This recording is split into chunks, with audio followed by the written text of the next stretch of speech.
Good morning, Prospect. I hope you had a great weekend. I felt like it was a great worship service.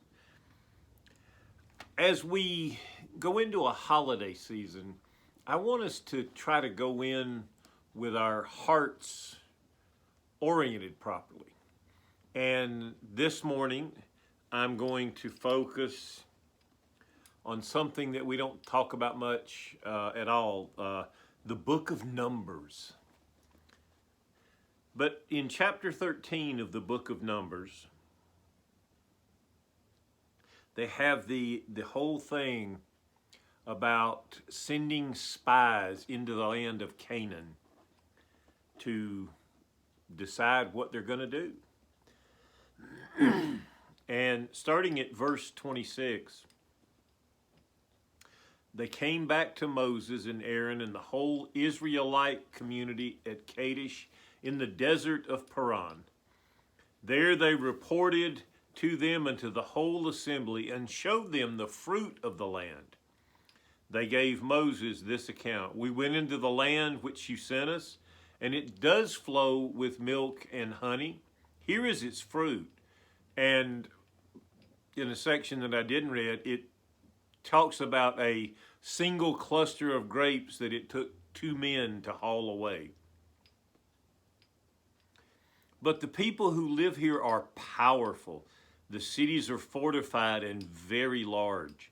We even saw descendants of Anak there.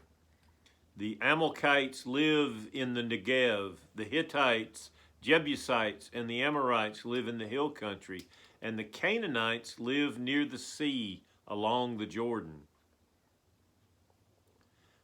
Then Caleb silenced the people before Moses and said, "We should go up and take possession of the land, for we can certainly do it."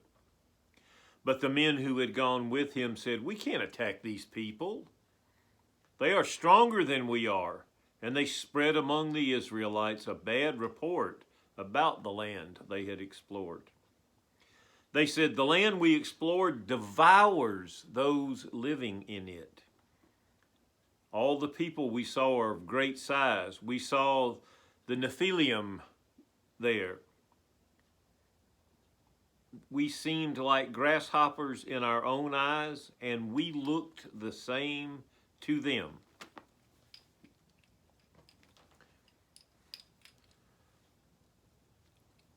I have no doubt that the other spies were not giving an accurate report.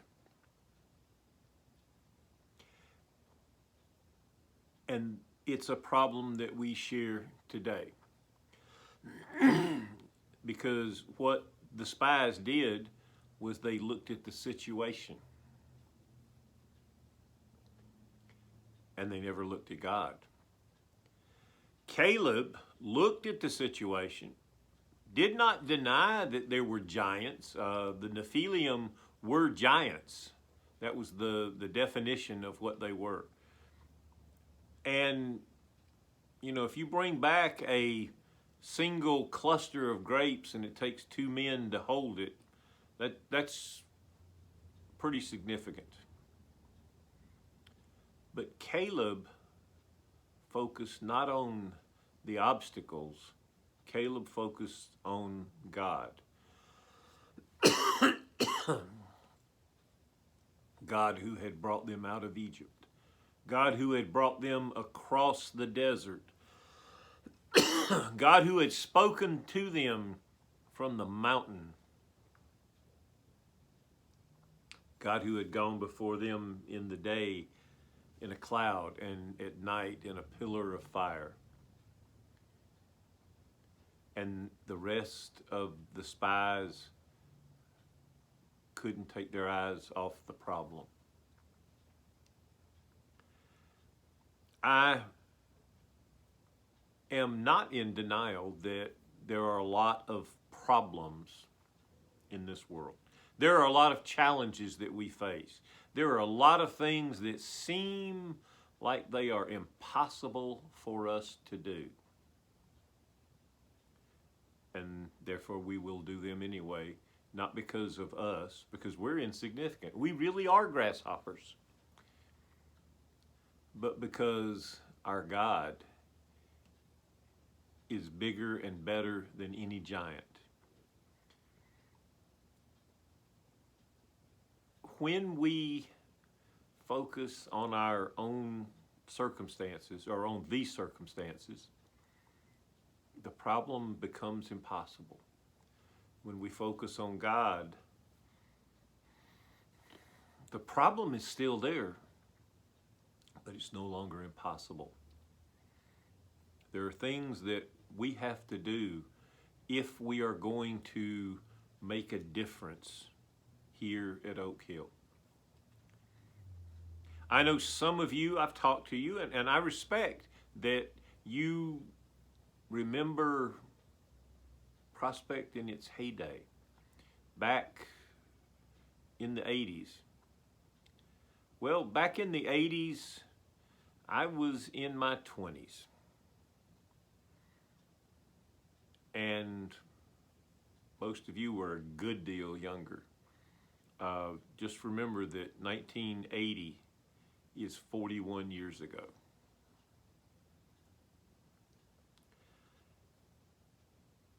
And we're not facing the same issues that you all successfully faced in the 80s. We are facing entirely new issues, new challenges, new conflicts. And for those of you who love looking through rose-colored glasses, you're going to struggle because the things that worked then won't work now. The only thing that is going to be common is that God is going to see us through. But just like the spies, if we focus on the challenge, we will never succeed because we are incapable. If we focus on God, we will find a way to make this a successful season in the life of Prospect Church. And success is not always measured, is not always measured the same way in different seasons.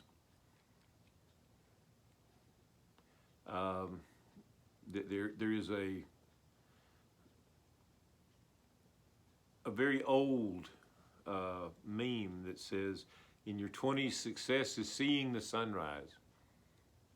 In your 30s, success is staying up until dawn. In your 40s, success is getting 8 hours of sleep.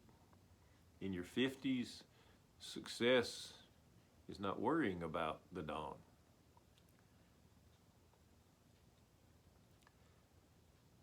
I honor the things that you have done. I do. But I'm asking you now, as I have been for some time, to join me on a journey into an unknown land where there will be giants, where there will be challenges that we will not be able to overcome unless we put God first. Prospect, I look forward to the journey with you. May God richly bless you this week.